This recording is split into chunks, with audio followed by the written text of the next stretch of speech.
Good morning सभी को। आज का हमारा टॉपिक है संधि। तो आइए शुरू करते हैं अपनी आज की क्लास। सबसे पहले हमें जानना होगा कि संधि है क्या, संधि किसे कहते हैं या संधि का क्या अर्थ है। तो संधि का अर्थ है दो वर्णों का मेल। जब दो वर्ण आपस में जुड़ते हैं तो इस पूरी प्रक्रिया को संधि कहा जाता है। इसी तरह जब दो पद आपस में मिलते हैं तो उसे समास कहते हैं। याद रखिएगा, दो पदों या शब्दों का मेल समास है और दो वर्णों का मेल संधि है। अब हम आते हैं संधि के प्रकार पर। तो संधि तीन प्रकार की होती है: स्वर संधि, व्यंजन संधि और विसर्ग संधि। तो सबसे पहले हम स्वर संधि से शुरुआत करते हैं और जानते हैं कि स्वर संधि क्या है। दो स्वरों का मेल स्वर संधि है।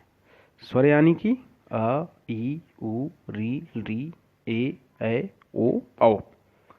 अब जब ये स्वर आपस में जुड़ेंगे तो स्वर संधि होगी। स्वर संधि 7 प्रकार की होती है: दीर्घ संधि, गुण संधि, यण संधि, वृद्धि संधि, अयादि संधि, पूर्व रूप संधि और पर रूप संधि। तो सबसे पहली संधि हमारी है दीर्घ संधि। दीर्घ संधि का सूत्र होता है अकः सवर्णे दीर्घः। इस सूत्र में हमारे पास 3 शब्द हैं: अकः, सवर्णः, दीर्घः। जिसमें अकः का मतलब है अ, ई, उ, री। सवर्ण का मतलब समान वर्ण और दीर्घ का मतलब बड़ा। तो इस संधि में ह्रस्व या दीर्घ अ, ई, उ, री के बाद ह्रस्व या दीर्घ अ, ई, उ, री आए तो उनके स्थान पर दीर्घ यानी कि बड़ा हो जाता है। मतलब छोटे या बड़े अ, ई, उ, री के बाद अगर छोटा या बड़ा अ, ई, उ, री आता है तो उसके स्थान पर बड़ा आ, बड़ी ई, बड़ा ऊ, री और री हो जाता है। आइए अब हम इसके उदाहरण देखते हैं।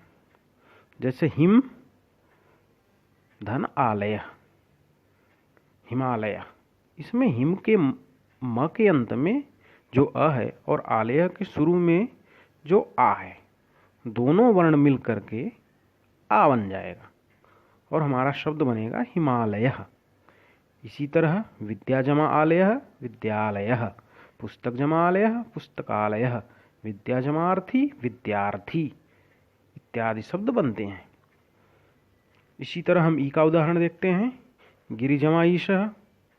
इसमें गिरि शब्द के अंत में जो ई है और ईशा शब्द के शुरू में जो बड़ी ई है, तो ये दोनों मिलकर के बड़ी ई बन जाएगा और हमारा शब्द बनेगा गिरीशः। इसी तरह कपि जमा ईशः कपीशः, रवि जमा इंद्रः रवींद्रः, ये शब्द बनते हैं। अब आते हैं हम उ की तरफ, यानी कि उ वाले शब्दों को देखते हैं। जैसे भानु जमा उदयः।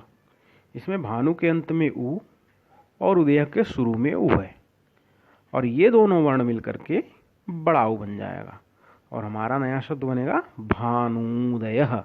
इसी तरह वधूत्सवः वधूत्सवः।